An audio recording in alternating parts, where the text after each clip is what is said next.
This is the Pepperwood Podcast, a production of Pepperwood, a non-profit conservation organization based at a 3,200-acre nature reserve near Santa Rosa, California, in the heart of the traditional homeland of the Wappo people. At Pepperwood, we aim to inspire conservation through science. And on this show, we talk to scientists, stewards, and environmental educators about what they do and how they do it.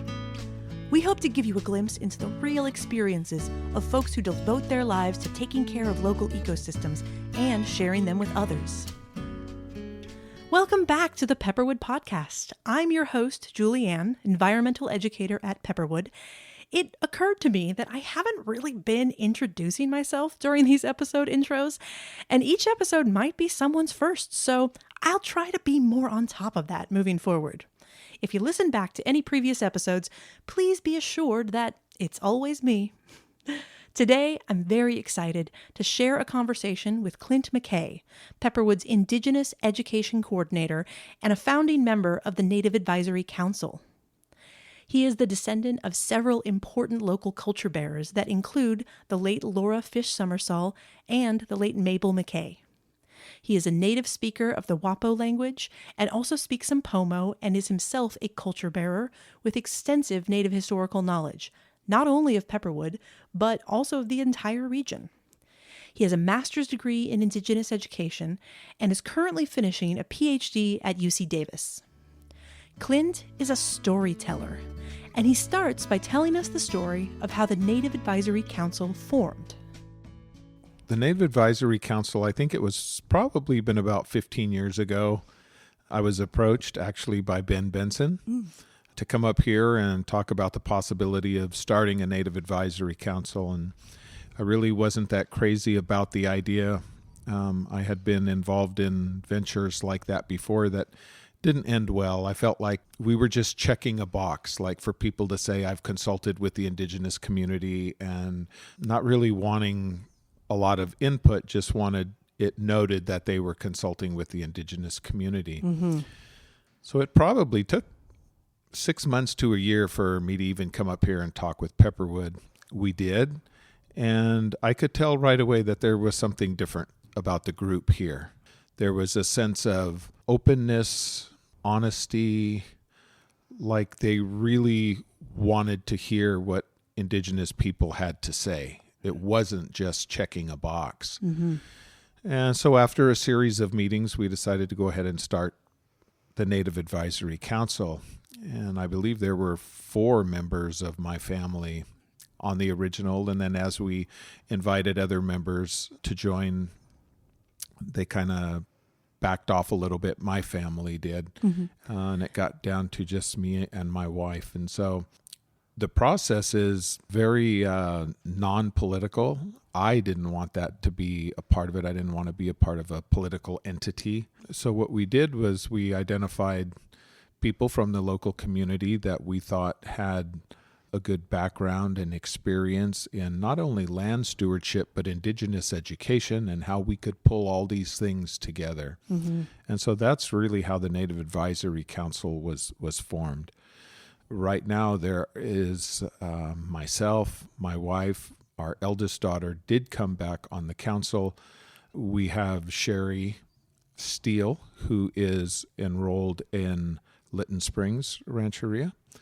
And we have Tek Tek Gabalden, who is part of the Mishawal Wappo tribe. Mm-hmm. And so we are a 5-member council at this time. I believe that what's unique about the Native Advisory Council here at Pepperwood, again, is that they're taking to heart the suggestions, the guidance of the Native Advisory Council.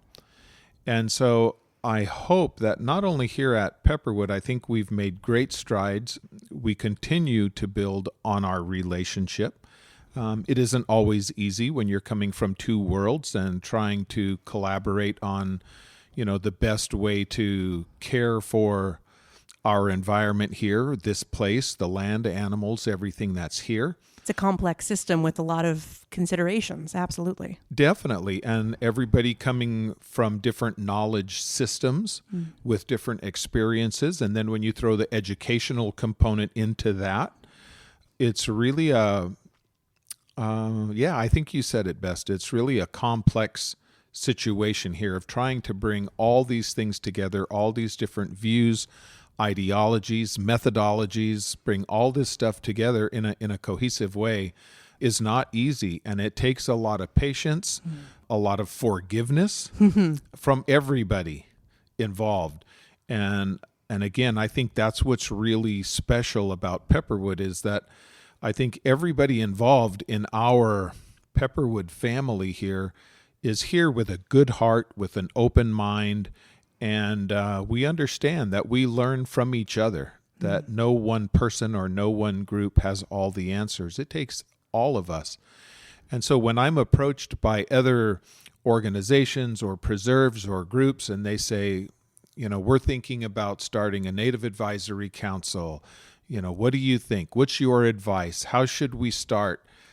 For me, I always say, if you're looking to extract something, and that's all you want to do, you want to extract information or knowledge from the Indigenous community, it's not going to work. If you're looking for how can we give back, how can we return a voice, not just a seat at the table, but a voice in the conversation for how we're going to steward this land or how we're going to interact with each other. How are we going to put educational materials forward? How are we going to do that? And you're really open to working with the Indigenous community, then you have a chance.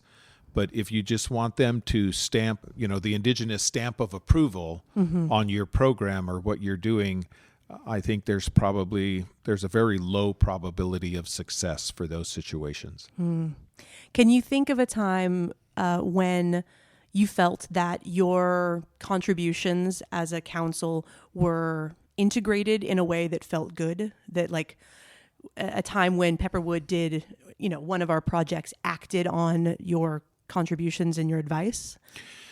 Yeah, I think there's several examples, and that's what keeps me here. To be honest with you, I think it's a no pun intended. The hot topic out there now is Indigenous fire, and I was really surprised because it was a little bit of a rocky road when we first talked about Indigenous burning and what that would look like here. And I don't mean within Pepperwood; I mean within the neighboring community. So there was a lot of fear, there was a lot of misunderstanding about what good fire looked like, about what intentional fire, Indigenous fire looked like. But I think the way that we've been able to integrate Indigenous burning with prescribed Western science burning, I think really is a model for a lot of other organizations and agencies to take a look at. We all want a healthy environment, but the trail we walk to get there is definitely different. And I think Pepperwood has really been open to the integration of Indigenous cultural burning here. And I think it's really helped move not only the cultural burn program, but the prescribed burn program here forward in a really, really good and meaningful way. Clint and I went on to discuss a deeply important new project at Pepperwood that the Native Advisory Council is helping to facilitate: the donation and long-term stewardship of an Indigenous basket collection. They are Pomo and they are Wappo baskets. They came as a gift from the Bedford family. Previously, they had loaned an exquisite set of baskets for an exhibit that we put on here in the gallery at Pepperwood.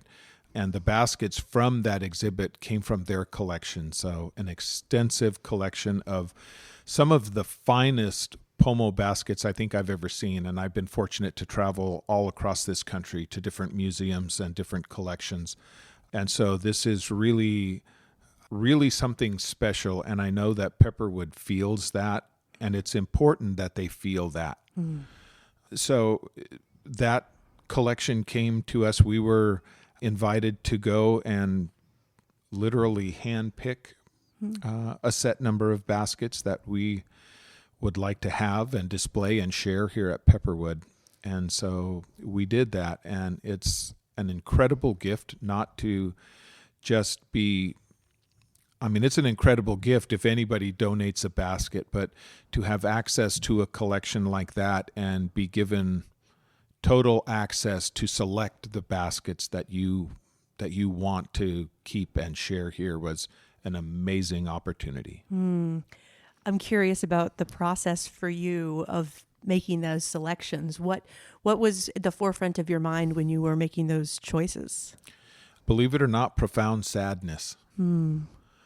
We believe that those baskets are in fact alive and they are our ancestors. And so what most people would think was a joyous occasion, and it was, and it is an incredibly blessed opportunity when you look at it through our indigenous lens, through our worldview, that these literally are our ancestors, are like children, are like members of our family. So I try to put it into context by asking people, look at your family, look at your extended family, and then choose which quarter of them, you get to choose 25% that's going to come home and stay with you, and the other 75 you may never see again, the other 75%. But what we did is we tried to pick an array of baskets. So different styles, different techniques, different materials. So, it isn't just, and beauty is in the eye of the beholder anyway, right? So when people see Pomo baskets with feathers or shells or beads, their eye is immediately drawn to that. And myself, a good open work twined basket is just amazing because I guess my explanation is there's nowhere for anything to hide for a mistake. Everything's wide open right there for you to see. And so to have all your materials cleaned and shaped and sized and to be able to work a basket like that and have it come out as nice as some folks do is true artistry and beauty to me. But so we took the opportunity to think into the future, what do we want to share? How will these baskets be shared? And so we took an array from beautiful feather baskets to beautiful beaded baskets to beautiful designed baskets to beautiful open work baskets. And there's even a small collection of miniatures. So, it was really a blessing, really excited to bring those here to Pepperwood, but also sadness for the ones that we were not able to bring here. Do you have any goals in mind for when these baskets are on display and when people, including second graders, including adult visitors, including our TeenNat participants, what impacts do you hope that these baskets are going to have on their understanding? Yeah, so with much of my work around Indigenous culture and traditions, my number one goal is for folks to understand that ultimately we are still here. So I'm hoping, I don't think anybody here made any of those baskets or, wove them, but hopefully through the interaction with those baskets, hopefully through the information that's posted in and around the baskets and knowing that those are coming from people now, from contemporary Indigenous people, weavers, things like that they're going to understand that this is something that's, number one, that's carried on and that we're still doing today. These baskets are still being woven by our people today. The other thing is I always like them to come away with a sense of what those baskets mean to a people that we call people of the baskets. Like they are so much a part of who we are as Pomo Indian people, as Wappo Indian people.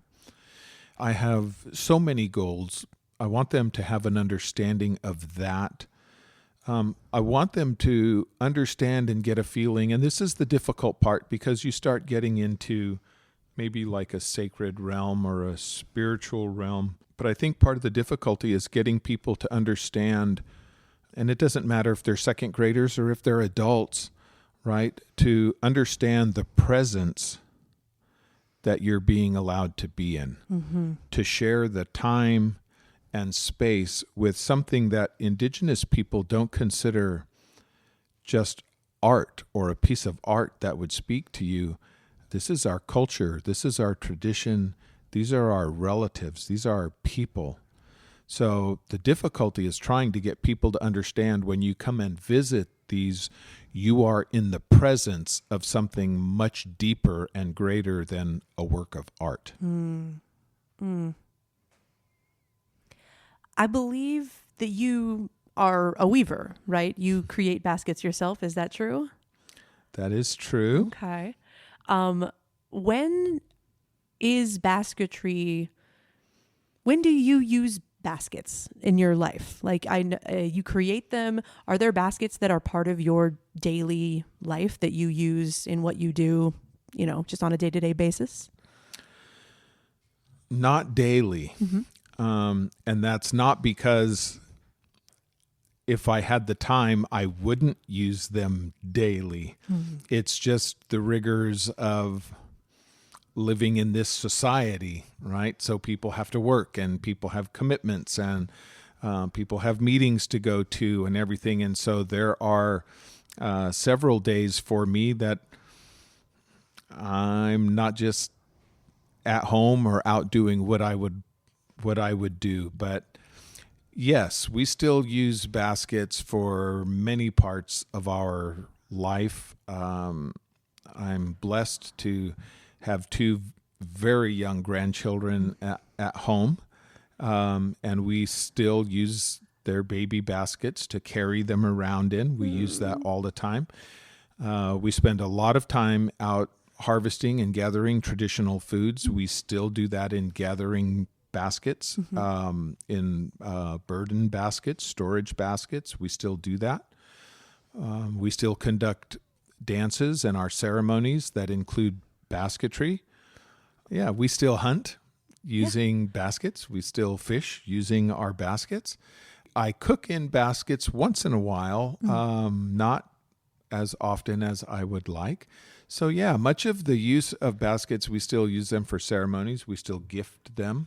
So much of what basketry, the baskets were used for originally, we still do that today.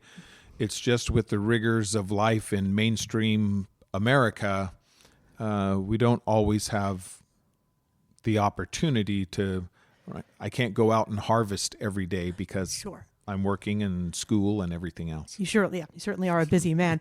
So it does sound to me like the baskets do have some level of specialness where they are reserved for some things. Like you don't use a basket that you created as your backpack on your way out the door to go to grad school, right? So they are special enough that they are only really used for some activities. Is that fair to say?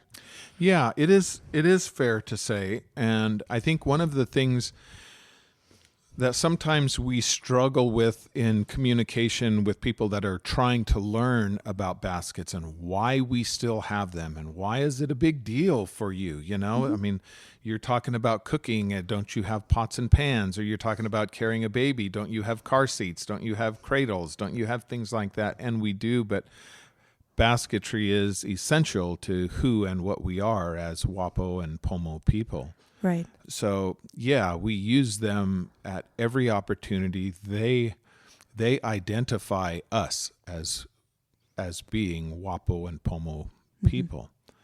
The other key word that I really like that you're expressing use them.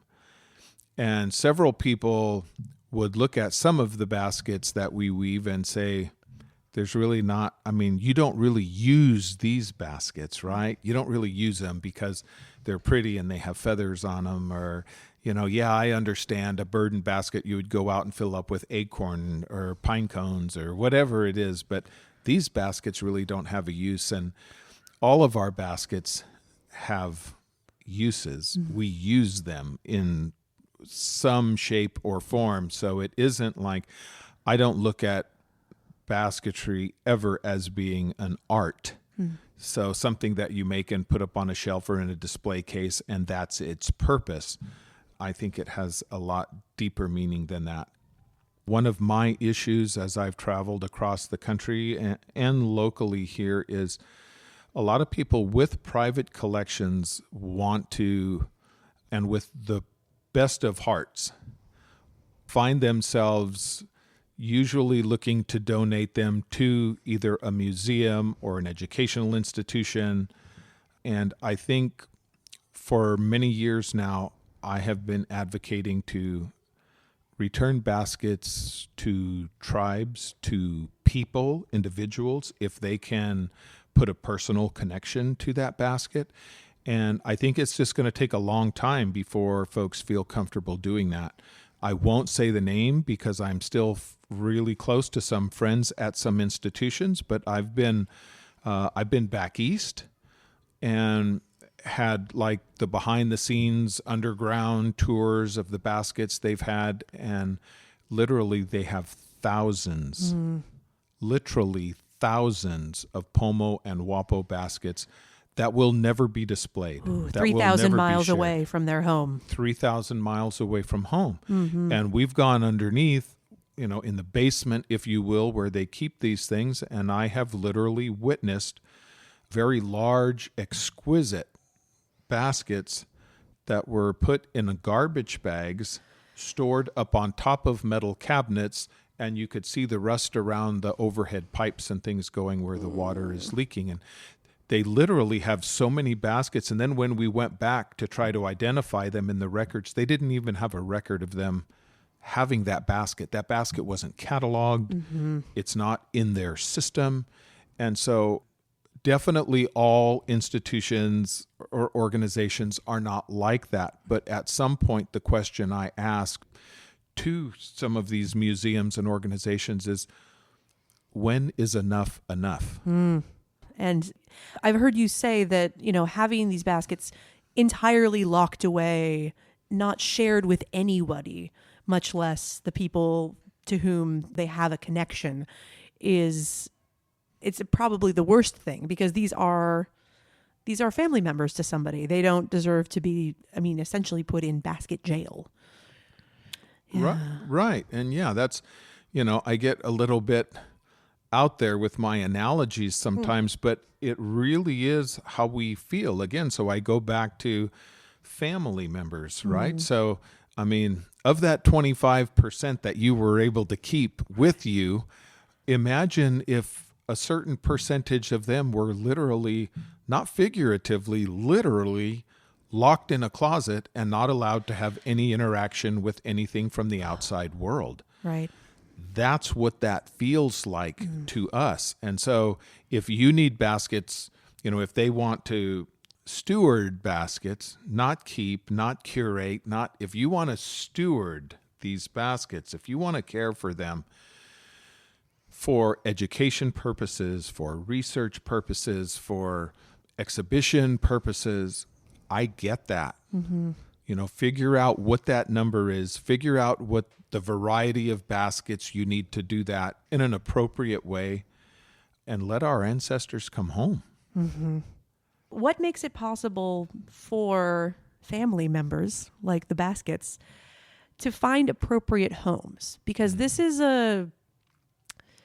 one example of a kind of interaction or a kind of maybe conundrum that comes up quite a lot with the history of colonialism impacting cultures, right? Mm-hmm. We end up with really important things like these baskets displaced from their original people.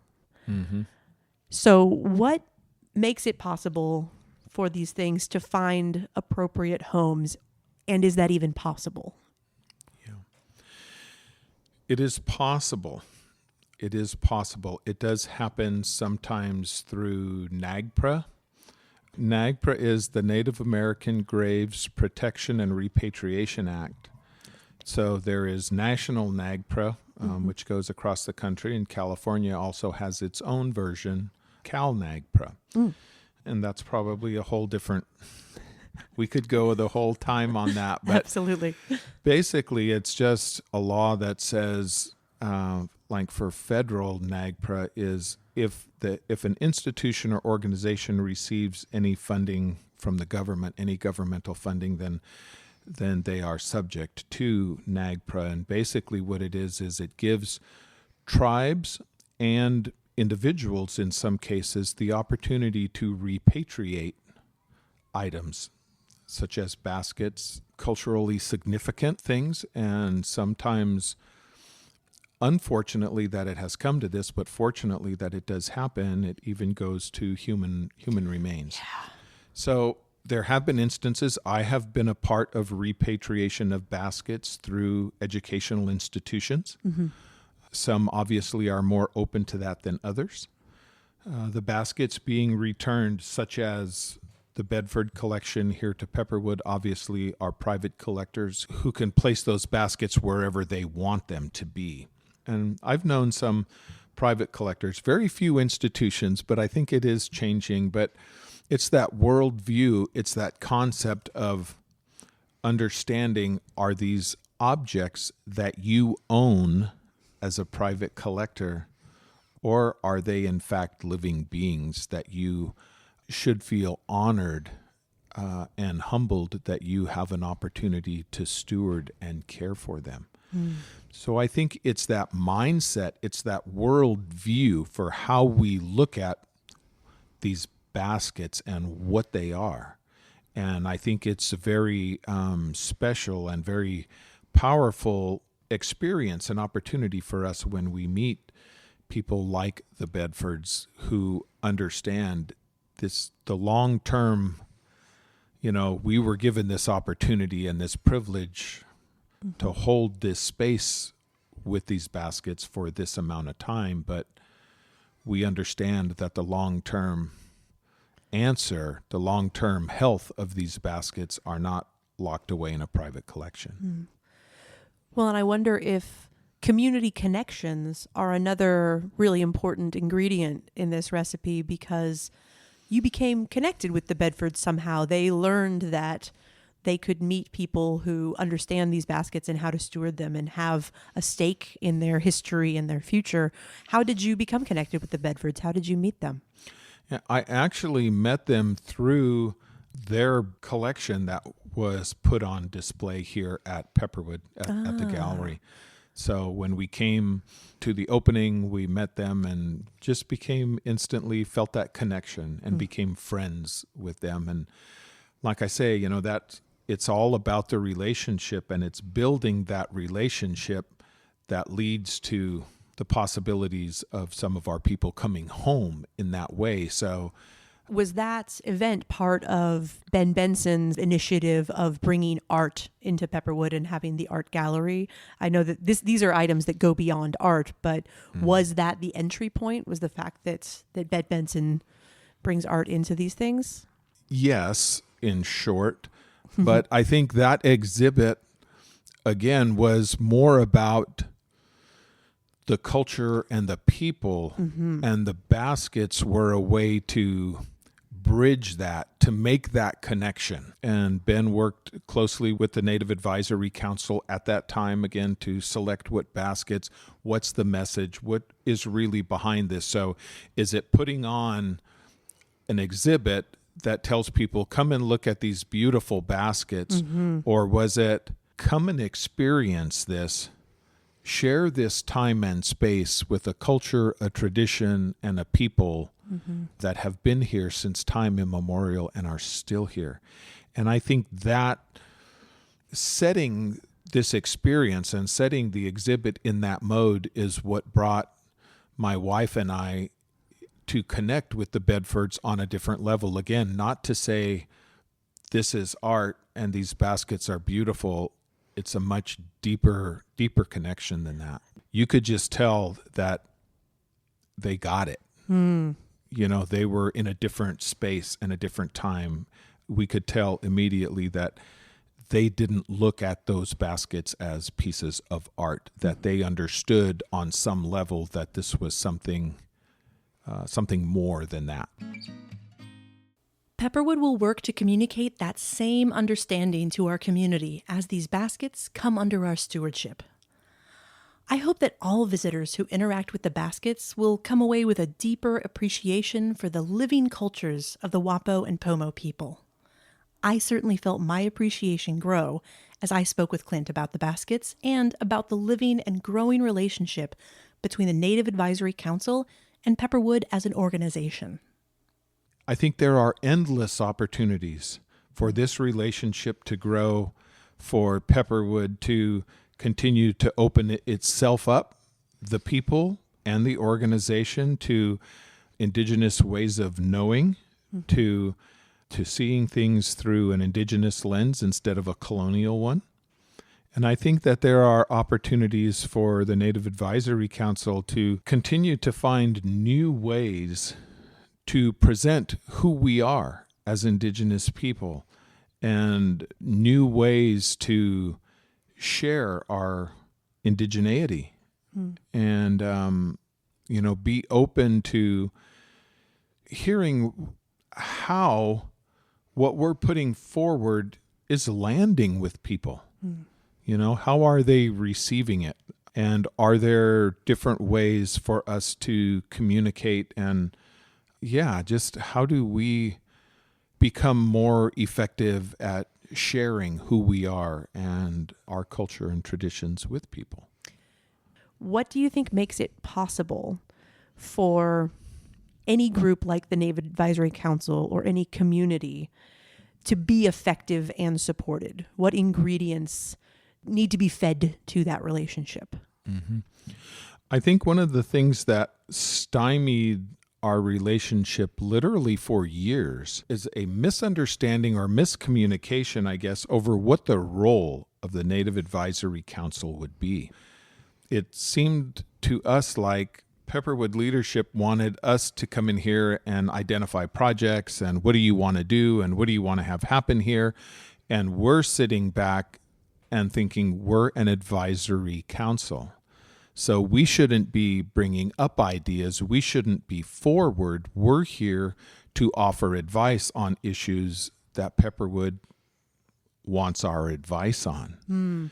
And so I think, it sounds simple, but it was really deep and complex. And us as Indigenous people come from a standpoint where we're not really out front to push an agenda on a place like Pepperwood. Right. And so I think Pepperwood was sitting back saying, what's the council doing? What's the council goals? What does the council want to do? And we're like, the council is here to support whatever Pepperwood wants to do. So the clarity of your role, was it a really important thing that eventually moved forward, it sounds like?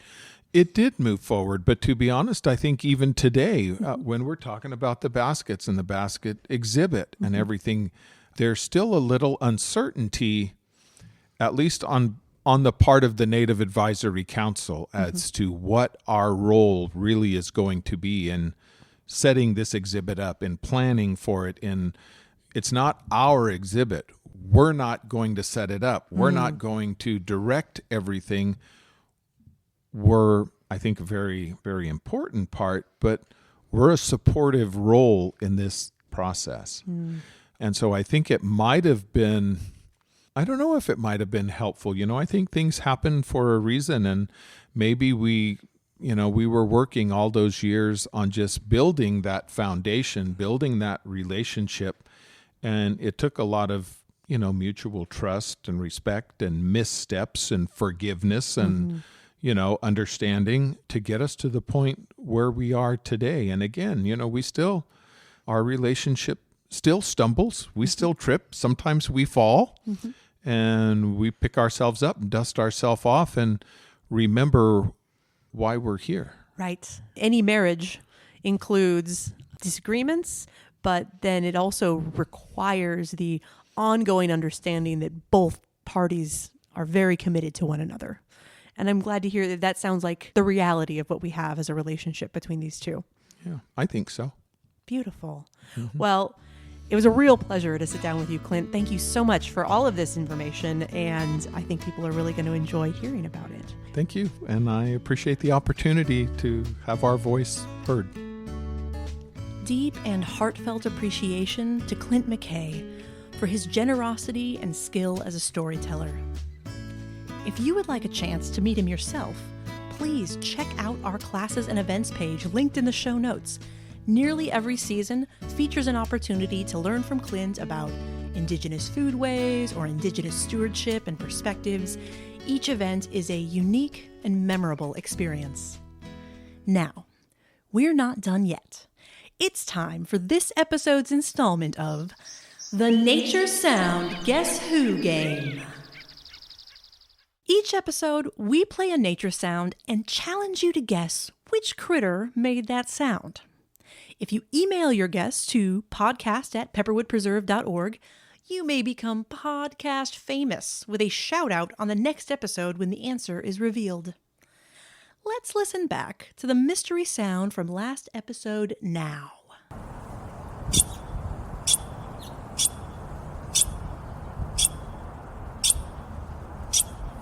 That sound was made by the Douglas ground squirrel. Yes, it was a Douglas ground squirrel, or Autospermophilus douglasii, the species of North American rock squirrel that is found north and west of the Sacramento River. If the common name Douglas or the species epithet douglasii sound familiar, you may be thinking of one of the other dozens of West Coast species that carry the name of David Douglas, a Scottish naturalist who visited the Pacific Northwest in the 1820s and 30s. We can take a moment here to reflect on the unfortunate state of biological nomenclature in which the legacy of colonization and exploitation by European settlers remains intact, even as scientists are actively reclassifying and renaming species. The Douglas ground squirrel has been on a bit of a taxonomic journey over the past decades, as I will discuss in a moment, but I haven't seen evidence that at any point it was suggested that their updated name might veer away from reference to a European scientist. Back in Season 2, Episode 5, we discussed the Bird Names for Birds movement and how it is working to address this phenomenon. But because mammal names aren't moderated by a governing body the way that bird names are by the American Ornithological Society, ethical nomenclature for mammals is more difficult to campaign for effectively.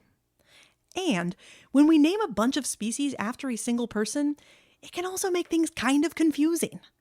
For instance, there's another squirrel species in Northern California and the Pacific Northwest called the Douglas squirrel. Not the Douglas ground squirrel, but the Douglas squirrel, or Tamiascurus douglasii. They are a species of pine squirrel that spend more of their time in trees, and although they do have a charming nickname, Chicory, using that name still won't avoid confusion because it is also the nickname of their cousin species, the American red squirrel, Tamiascurus hudsonicus. So, current naming conventions are both problematic and confusing, but let's move on to the species itself, which is delightful. Douglas ground squirrels are semi-fossorial, which means they spend most, but not all, of their time in complex burrow systems that they dig throughout fall and winter and share with family colonies. They're more active above ground during spring and summer when it's peak foraging season, and that is the most common time to observe adult males posted as sentries, emitting loud chirps to warn the rest of their family group about potential predators, like curious humans. The vocalization you heard was recorded during late March and shared as part of an iNaturalist observation by Dan Levitis of Children's Museum of Sonoma County. Thanks, Dan. I'll include a link to his observation in the show notes, and you will see that although the squirrel itself was too shy to stick around to be photographed, a photo of the burrow entrance is included, probably one of the many points of access to the multi-chambered burrow where the squirrels store food, give birth, nurse their young, shelter from bad weather, and hide from predators. Living in complex family groups, they exhibit all kinds of interesting social behaviors, including a courtship behavior called push paw, where a male repeatedly taps a female on the shoulder or forelimb with his paw to, get things started. Many of these traits are shared by the other two members of the genus Autospermophilus, the California ground squirrel, Autospermophilus beechii, and the rock squirrel, Autospermophilus variegatus. Our understanding of the evolutionary relationship between these three species has been a real roller coaster ride over the past 2 centuries, so hold on as I take you on a brief summary. First, the Douglas ground squirrel was described as a distinct species in its own right. Then, it was changed to a subspecies of the rock squirrel. Then it was changed again over to a subspecies of the California ground squirrel. And finally, back to full species status starting in the 1930s, although that decision didn't achieve a real consensus until just a few years ago after genetic studies supported the distinction between the Douglas ground squirrel and the California ground squirrel along the Sacramento River basin. Our understanding is that those 2 species diverged when the Sacramento River began to flow around 725,000 years ago, and the associated wetland areas became a permanent barrier between 2 populations, eventually resulting in 2 distinct species, Douglas ground squirrel to the west and north, and California ground squirrel to the east and south. There are still questions to answer, including, is the boundary between these populations distinct, or is there a hybrid zone? In either case, where do the specific boundaries occur, especially in northern counties where the Sacramento River is a less distinct barrier? Can you tell that I went down a real squirrel burrow on this species? Man, it's fun to discover and dive into new little corners of scientific study and evolutionary history. Much of this information is sourced from an excellent 2023 article published in the journal Mammalian Species and authored by Douglas J. Long and Jennifer E. Smith. If you want all of the in-depth information on Douglas ground squirrels, that link is in the show notes. One final thing. How does that alarm call from the Douglas ground squirrel sound compared to other local squirrel species? The other native squirrel species you're likely to encounter in the open spaces of Sonoma County is the western gray squirrel, Sciurus griseus. If you're observing with your eyes, the western gray squirrel is a tree squirrel, so if it runs up a tree instead of into a burrow, that's probably what you're seeing. If you're using your ears, this is a vocalization from a western gray squirrel.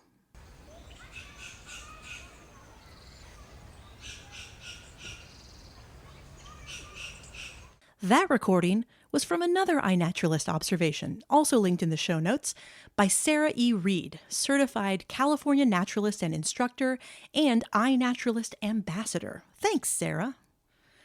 Let's listen back to both recordings again for comparison.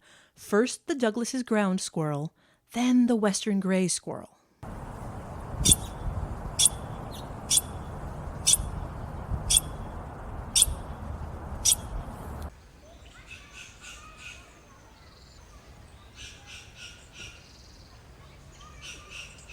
Listen for those next time you're outside. Now, it's time for our next mystery sound for you to guess out before next episode. Listen closely in 3, 2, 1.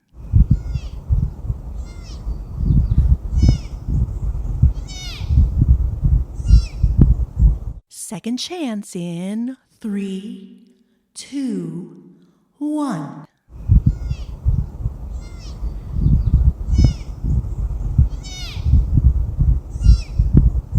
See if you can guess who you heard, and email your guesses to us at podcast@pepperwoodpreserve.org.